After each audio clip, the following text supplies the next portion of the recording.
નમસ્કાર. એક અત્યંત ચોંકાવનારા અને દુઃખદ સમાચાર સામે આવ્યા છે. ભારતીય ક્રિકેટ ટીમના દિગ્ગજ ખેલાડી ચેતેશ્વર પુજારાના સાળા જીત પાબારીએ રાજકોટમાં આત્મહત્યા કરી લીધી છે.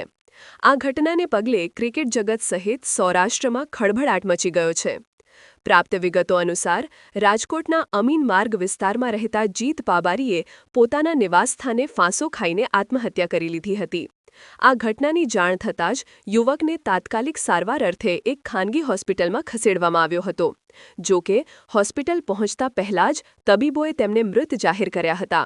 ઘટનાની જાણ થતાં જ માલવીયાનગર પોલીસ ટીમ તાત્કાલિક સ્થળ અને હોસ્પિટલ પહોંચી હતી.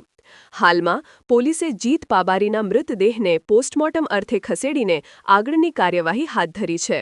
જો કે જીત પાબારીએ કયા કારણોસર આત્મહત્યા કરી તે અંગેનું ચોક્કસ કારણ હજી સુધી સામે આવ્યું નથી અને તે એક રહસ્ય બની રહ્યું છે.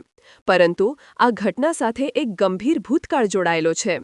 એક વર્ષ અગાઉ એટલે કે 26 નવેમ્બર 2024ના રોજ જીત પાબારીની પૂર્વ મંગેતરે તેમની સામે દુષ્કર્મની ગંભીર ફરિયાદ નોંધાવી હતી. આ ફરિયાદમાં યુવતીએ જણાવ્યું હતું કે 2014માં જીત પાબારીએ ફેસબુક દ્વારા ફ્રેન્ડ રિક્વેસ્ટ મોકલી હતી અને ત્યારબાદ વાતચીત શરૂ થઈ હતી. વાતચીત આગળ વધતા બંનેના પરિવારો લગ્ન માટે સહમત થયા હતા. 8 ઓક્ટોબર 2021ના રોજ ગોળધાણાની વિધિ કરવામાં આવી હતી અને 27 જાન્યુઆરી 2022ના રોજ સગાઈ થઈ હતી.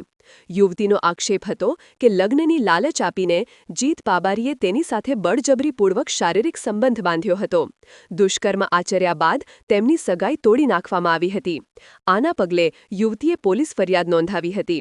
આ ફરિયાદ નોંધાયાને બરાબર એક વર્ષ પૂર્ણ થયું છે.